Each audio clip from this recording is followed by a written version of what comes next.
और आप सबको जय मसीह की इस सुंदर सी शाम में आप सब भाई बहनों का हम स्वागत करते हैं। और मैं आशा करती हूं कि आप में से हर एक व्यक्ति प्रभु के वचन के द्वारा, प्रार्थना के द्वारा, गवाहियों के द्वारा हर दिन, हर सुबह, हर शाम आप उत्साहित हो रहे हैं, क्योंकि परमेश्वर चाहते हैं कि प्रभु के लोग उसकी संगति में बने रहे। और जब उसके लोग उसकी संगति में बने होते हैं तो परमेश्वर अद्भुत कार्यों को करता है। और आज की सुंदर शाम में मैं आपसे बातचीत करना चाहती हूं। कई बार विश्वासियों के सामने बहुत सारे प्रपोजल होते हैं आज्ञा के विरोध में जाने के लिए, और बहुत बार लोग उन्हें उकसाते हैं कि आप ये गलत काम कर लीजिए, किसी को पता नहीं चलेगा। और कई बार ऐसे प्रपोजल्स जो परमेश्वर की आज्ञा के विरोध में हैं, वो प्रपोजल्स हर एक विश्वासी के सामने आता है। और जब उनके सामने एक प्रपोजल आता है जहां कि हमें परमेश्वर की आज्ञा को मानना है या फिर उस प्रपोजल को मानना है, दोनों में एक चॉइस हमारे बीच में होती है। और कई बार जो प्रपोजल संसार की ओर से, लोगों की ओर से एक मसीह विश्वासी के जीवन में आता है, उसे ठुकराने से कई भारी नुकसान का सामना भी करना पड़ता है। परंतु यदि हम उस प्रपोजल को जो संसार की ओर से है, जो परमेश्वर के विरोध में है, यदि उसे नकार कर परमेश्वर की आज्ञा को सर्वोपरि रखते हैं, परमेश्वर के वचन के अनुसार जब हम कार्य करते हैं, परमेश्वर के अकॉर्डिंग और परमेश्वर को सोचकर कि हम परमेश्वर के लोग हैं, ये सोचकर हम कार्य करते हैं, और कई ऐसे प्रपोजल्स को जब हम ठुकराते हैं तो परमेश्वर का अद्भुत कार्य, अद्भुत फेवर अपने लोगों के साथ में होता है।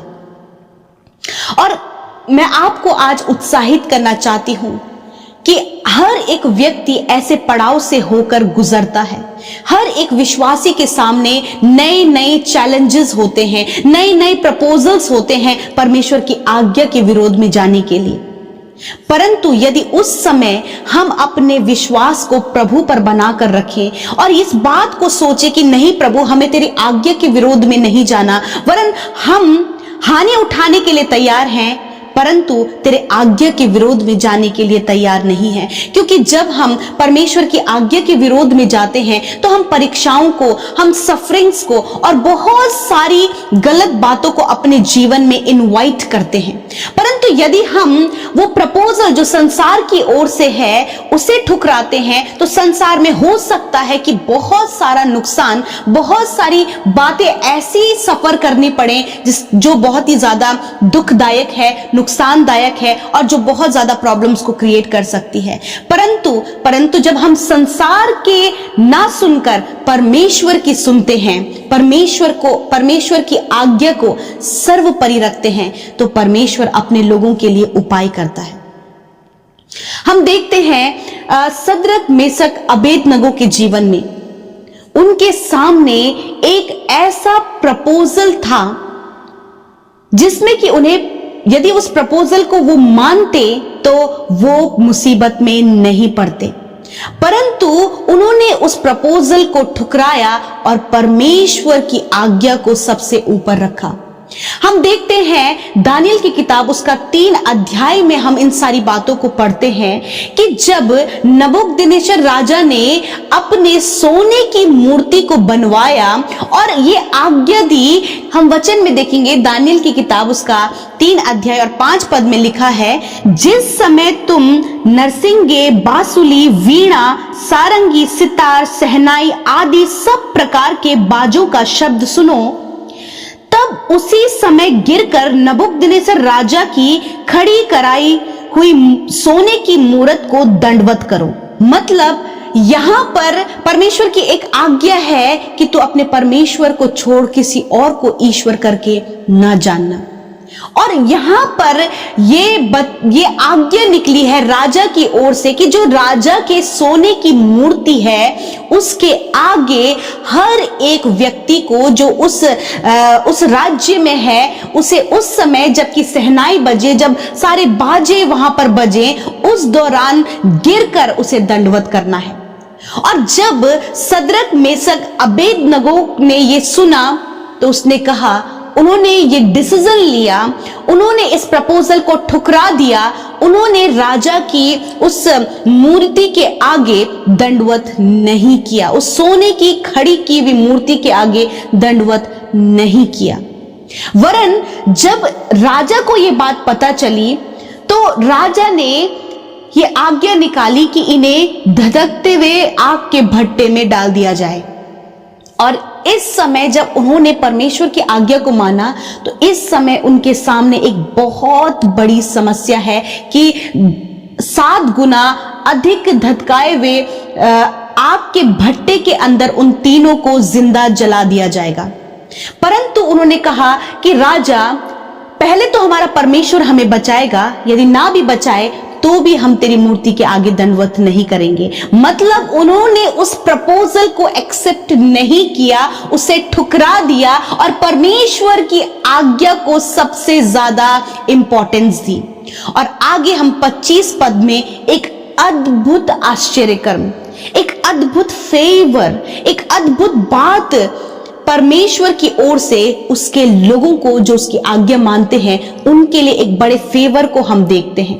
25 पद में हम पढ़ेंगे, वहां पे लिखा है, फिर उसने कहा, अब मैं देखता हूं कि 4 पुरुष आग के बीच खुले हुए टहल रहे हैं और उन्हें कुछ भी हानि नहीं पहुंची। और चौथे पुरुष का स्वरूप ईश्वर के पुत्र के सदृश है। आमीन, हालेलुया। हम जब इस बात को सुनते हैं, जब इस चैप्टर को आप पढ़ेंगे तो वहां पे लिखा है कि जिन्होंने उस आग को 7 गुना और ज्यादा बढ़ा दिया, जिन्होंने सदरक मेसक अबेदनगो को आग के भट्टे के अंदर डाला था, उनके विषय में लिखा है कि वो आग जो उनको आंच लगी वो उसके कारण क्या हो गए, वो मर गए।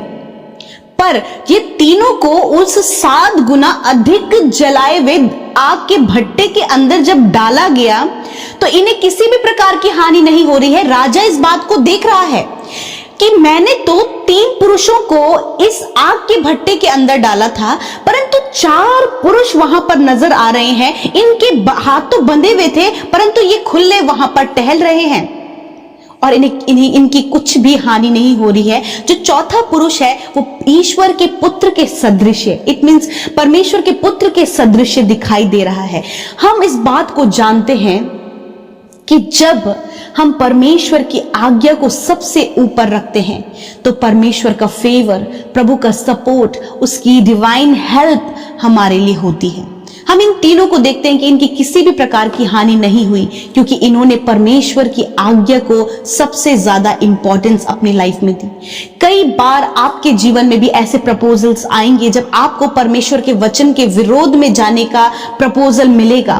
कई बार ऐसे प्रपोजल्स आपके सामने आएंगे कि आप रिश्वत ले लीजिए, आप ये गलत काम कर लीजिए, कोई आपको नहीं देख रहा, किसी के बारे में गलत झूठी गवाही आप दे दीजिए। ऐसे बहुत सारी बातें हैं जो आपके जीवन में आ सकती हैं, परंतु मैं आपको उत्साहित करना चाहती हूं, यदि उस परिस्थिति में भी आप परमेश्वर की आज्ञा को सबसे ऊपर रखते हैं तो आपका किसी भी प्रकार की हानि नहीं होगी, किसी भी प्रकार का नुकसान नहीं होगा, कोई भी हानि आपको अपने जीवन में नहीं उठानी पड़ेगी क्योंकि परमेश्वर स्वयं आपको बचाएगा। परमेश्वर स्वयं उस कीचड़ से बाहर निकालेगा, स्वयं उस दलदल से, उस ट्रैप से, उस जाल से जिसमें कि लोग आपको फंसाना चाहते हैं, उससे परमेश्वर आपको बाहर निकालेगा।